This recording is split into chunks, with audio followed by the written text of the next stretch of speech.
퇴직금 1억 2천만 원. 36년 직장 생활의 전부였습니다. 도시에서는 그 돈으로 숨쉬기도 힘들었습니다. 매달 250만 원씩 나가니까 5년도 못 버틸 상황이었거든요. 그래서 아내와 함께 결심했습니다. 고향으로 내려가자. 지금은 한 달에 150만 원으로 살고 있습니다. 돈은 줄었지만 놀랍게도 불안도 함께 줄어들었어요. 오늘 그 이야기를 여러분께 모두 들려드리겠습니다. 66살 박성우입니다. 서울에서 33년간 회사를 다니며 두 아들을 대학까지 보냈고 작은 전셋집 하나에서 우리도 그래도 잘 버텼다 싶었는데 퇴직하고 나서 딱 2달 만에 그 생각이 얼마나 순진했는지 깨달았습니다.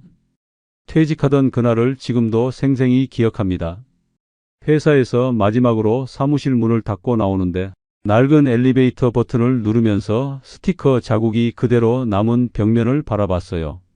그 순간 이제 여길 다시 올 일은 없겠구나 하는 생각이 들면서 갑자기 모든 게 조용해졌습니다. 회사 앞 도로의 자동차 소리도 바람 소리도 심지어 제 발걸음 소리까지도 묘하게 멀게 들렸어요. 마치 세상과 한 겹의 유리막이 생긴 것 같았달까요? 38년이라는 시간이 한순간에 끝나버린다는 것이 이렇게 허전할 줄은 몰랐습니다. 아내가 기다리고 있던 치킨집으로 갔습니다. 퇴직 기념이라고 치킨 한 마리에 생맥주 2잔을 시켰죠. 아내가 잔을 들어 건배하자고 했습니다. 여보, 고생 많았어.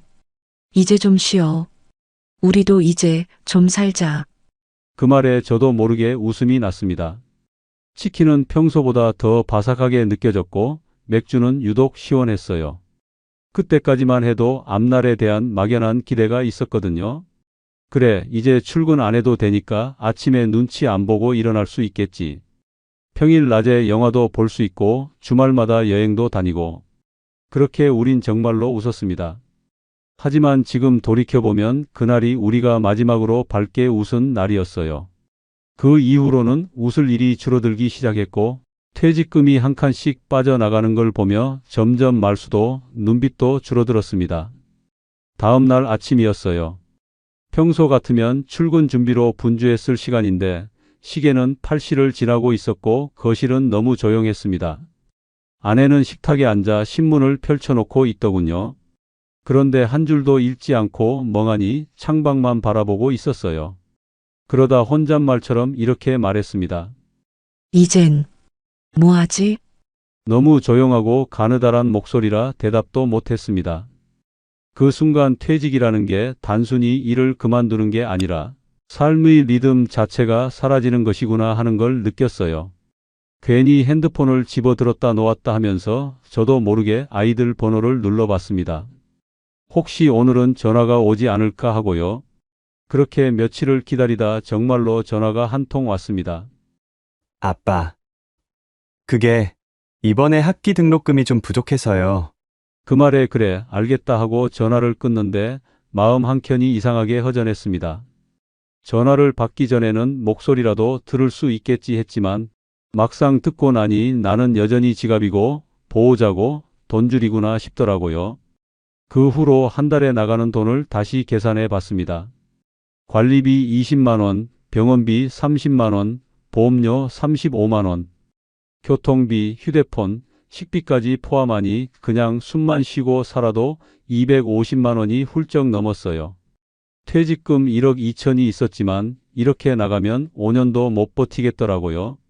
아내에게는 말도 못했습니다. 괜히 걱정시킬까 봐서요. 그냥 머릿속으로만 계산기를 두드리며 지금부터는 뭔가 바꿔야 한다는 걸 뼈저리게 느꼈습니다. 밤마다 침대에 누워서 천장을 바라보며 계산을 반복했어요. 1억 2천만 원을 250만 원으로 나누면 48개월, 4년. 그것도 아무것도 하지 않고 가만히 있을 때의 계산이었습니다. 갑작스러운 병원비라도 들면 더 빨라질 테고 아이들 일이라도 생기면 순식간에 줄어들 돈이었어요. 서울에서는 모든 게 가까웠습니다. 병원도 편의점도 마트도 5분 거리였고 쿠팡은 새벽에 시키면 아침에 왔죠. 엘리베이터 안에서도 사람 냄새가 가득했고 필요한 건 뭐든 넘쳐났습니다. TV도 크고 인터넷도 빨랐고 냉장고엔 늘 반찬이 가득했어요. 그런데 마음 둘 곳은 없었습니다. 베란다 너머로는 항상 다른 집의 불빛, 오가는 택배기사님, 붐비는 주차장 소리.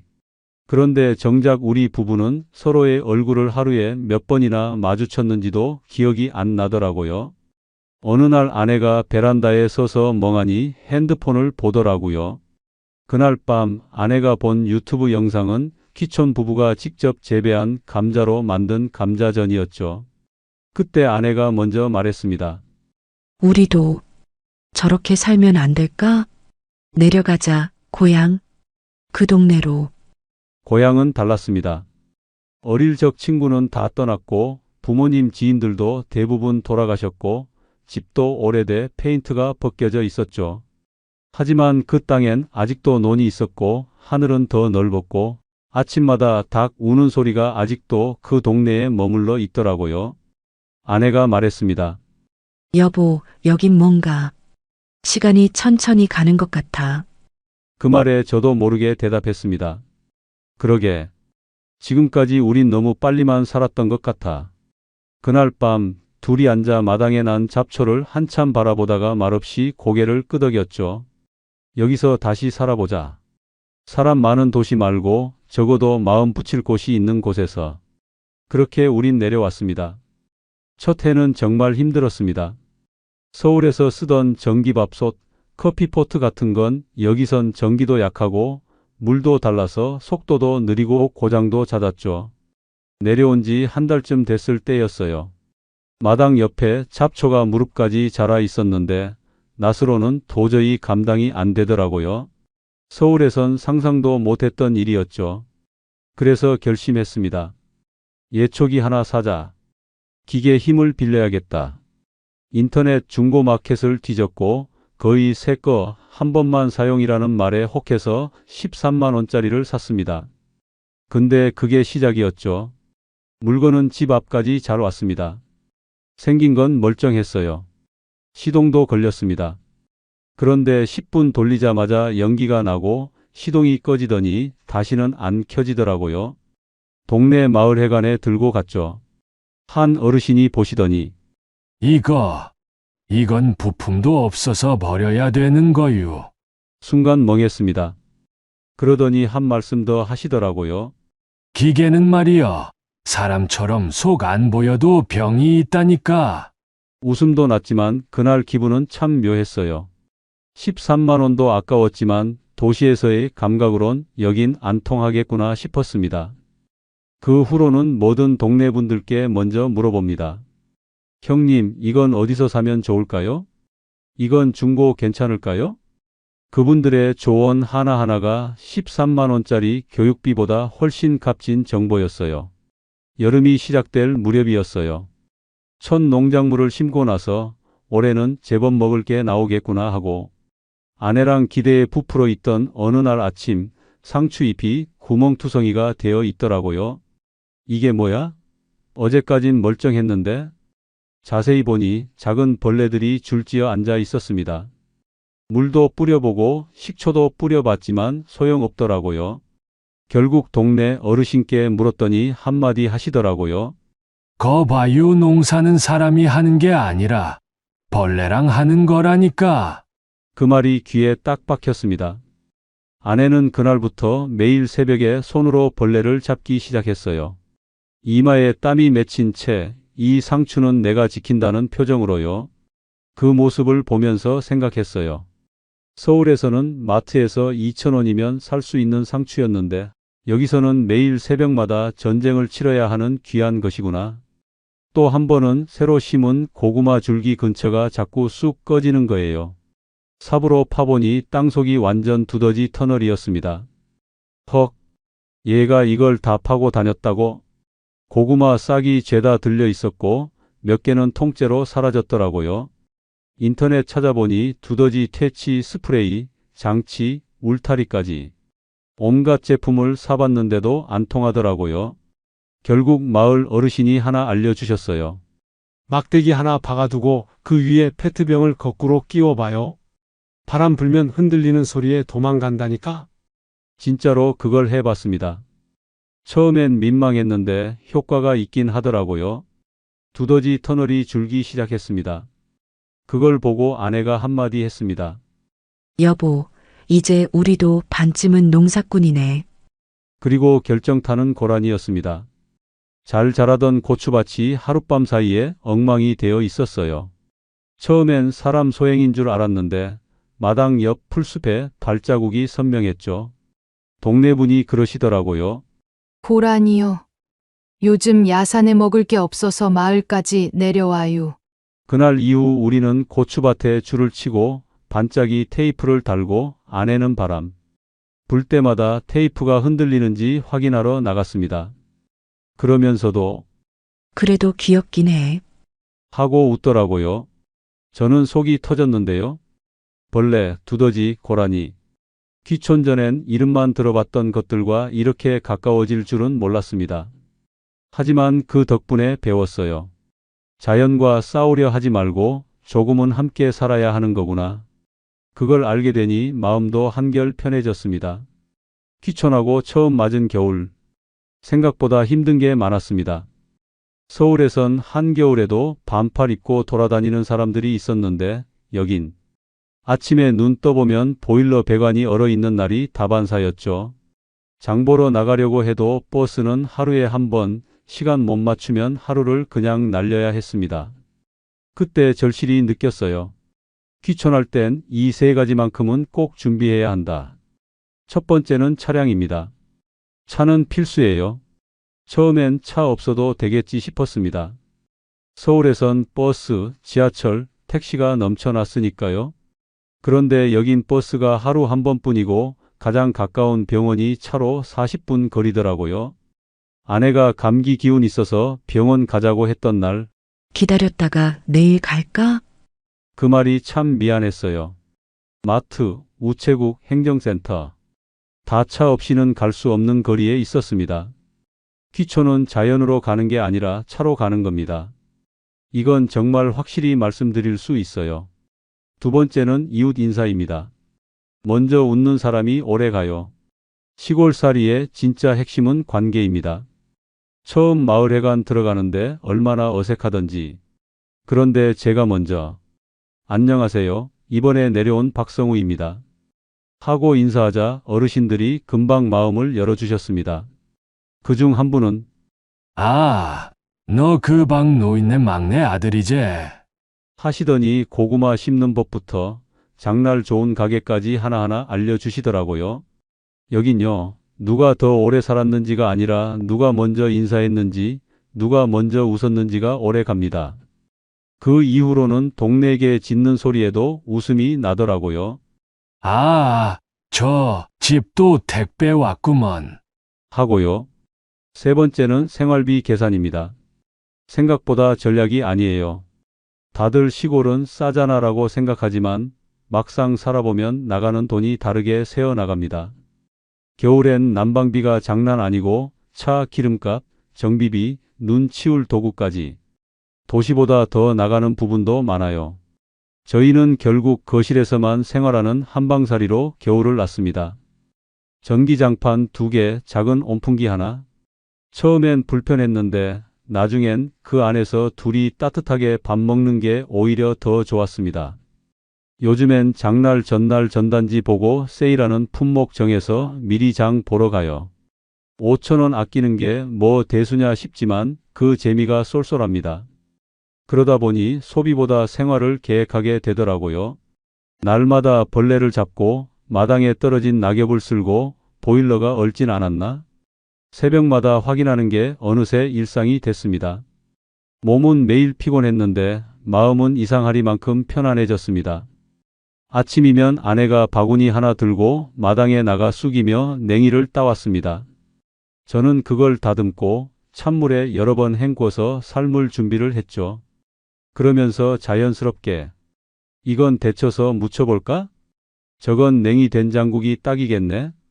그런 대화가 오가는 걸 보며 문득 깨달았어요.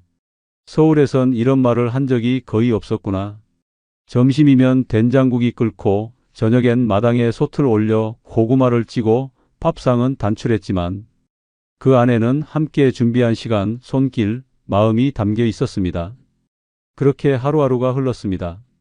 새벽엔 서늘한 공기 속에 눈을 뜨고 해는 천천히 지고 밤이면 멀리서 개 짖는 소리가 들렸습니다. 서울에선 불편했던 그 소리가 여긴 살아있다는 실감처럼 들렸습니다. 그러던 어느 봄날 텃밭에 작은 하얀 꽃이 피었어요. 우리가 심은 것도 아니고 일부러 가꾼 것도 아닌데 마른 흙 사이로 조용히 고개를 내밀더라고요. 아내가 한참 그 꽃을 바라보다 조용히 말했습니다. 여보, 여긴 피는 것도 다르게 피네. 며칠 뒤 우리가 처음으로 키운 상추를 수확했습니다. 마트에서 2,000원이면 살 수 있는 상추지만 그날은 달랐습니다. 아침마다 물 주고 장맛비에 우산 씌워가며 정성을 다해 키운 우리 상추였거든요. 아내는 된장을 풀고 저는 쌈장을 만들었습니다. 상추 한 장에 밥 한 숟갈, 된장 살짝 쓱쓱 바르고 아내가 그걸 제 입에 넣어주며 말했어요. 여보, 우리 서울 살 땐 이런 거 못했지? 순간 울컥했습니다.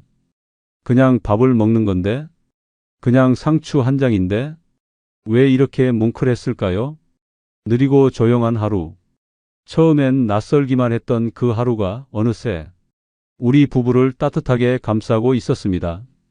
지금은 한 달에 150만 원 정도로 살아갑니다. 넉넉하진 않지만 놀랍게도 부족하진 않습니다. 식비는 한 달에 50만 원. 장은 주로 장날에 보고 나물이나 반찬은 되도록 우리가 직접 만듭니다. 된장, 고춧가루, 쌀은 이웃이나 지인 통해 나누기도 하고요. 공과금은 15만 원.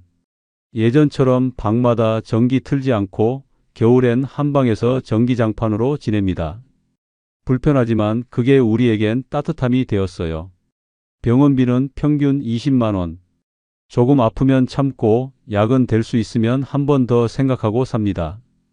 물론 무리하면 안 되지만 몸도 마음도 전보다 더 건강해졌다는 걸 느껴요. 차량 유지비는 30만 원. 마트도 병원도 시장도 다 차로 움직여야 하니까 기름값, 정비비는 필수예요. 그래도 차가 있어 우린 이 동네를 살 수 있었습니다. 나머지 35만 원은 잡비와 용돈. 작은 생필품, 옷 하나, 손주 간식, 그리고 가끔 아내와 마시는 따뜻한 커피 한 잔. 큰 돈은 없습니다. 하지만 크게 쓸 일도 없습니다. 도시에서는 이번 달 카드값 어떻게 막지? 그런 걱정이 늘 머릿속에 있었는데 지금은 이 돈이면 다음 달도 무난히 지나겠구나. 그 생각 하나로 마음이 놓입니다. 남들처럼 살지는 못하지만 남들보다 덜 불안합니다. 우리에게 중요한 건 많이 갖는 삶이 아니라 조금 덜 흔들리는 하루였던 거죠. 서울에서 살 땐 아내랑 말을 잘 안 했습니다. 말을 안 한 게 아니라 할 틈이 없었던 거죠. 아침엔 출근하느라 바빴고 퇴근하면 피곤해서 각자 소파에 누워 TV만 봤습니다. 주말이면 장 보느라 정신없고 카드값 보험료 아이들 문제에 늘 말끝은 짧아지고 표정은 굳어졌습니다. 싸우진 않았지만 웃지도 않았습니다. 그게 더 슬펐죠. 그런데 지금은요. 같이 된장국을 끓이며 얘기합니다. 여보, 오늘 깻잎 따러 가자. 이따 저녁엔 감자전 부쳐줄게. 서로의 말에 눈을 마주치고 고개를 끄덕이고 가끔은 소리 내 웃기도 합니다. 도시에서는 시끄러운데 조용했고 여긴 조용한데 참 따뜻합니다. 퇴직금 1억 2천. 그게 제 전 재산이었습니다. 도시에서는 그 돈으로는 숨 쉬는 것도 조심스러웠습니다. 버는 건 끊겼고 나가는 건 끊이질 않았고 이 돈이면 얼마나 버틸 수 있을까? 매달 계산기만 두드리며 지냈던 시간. 그런데 지금은요. 한 달 150만 원이면 충분히 살아갑니다. 아끼며 살지만 참고 사는 건 아닙니다. 큰 걸 바라지 않게 되니 있는 것만으로도 괜찮다는 마음이 생겼고 마음이 편해지니 없어도 괜찮은 삶이 찾아왔습니다. 돈은 줄었습니다. 하지만 불안도 함께 줄었습니다. 그리고 저는 그게 진짜 변화였다고 생각합니다. 귀촌이 쉽진 않습니다. 생각보다 불편하고 TV에서 보는 전원 생활처럼 그렇게 반짝이지도 않아요. 하지만 분명한 건 있습니다. 내려놓는 법을 배우게 됩니다. 내려와서야 알게 됐습니다. 불안은 돈이 없어서 생기는 게 아니라 남들과 비교하며 살기 때문에 생긴다는 걸요. 이제는 누가 얼마나 가졌는지보다 내가 얼마나 덜 흔들리는지가 더 중요해졌습니다. 이 이야기가 지금 귀촌을 고민하고 계신 누군가에게 작은 힌트가 되었길 바랍니다. 어쩌면 당신도 덜 가지며 덜 불안한 삶을 꼭 필요했던 시간 속에서 찾을 수 있을지 모릅니다. 영상 끝까지 들어주셔서 감사합니다. 도움이 되셨다면 구독과 좋아요 눌러주시고 유익한 정보 매주 받아보세요.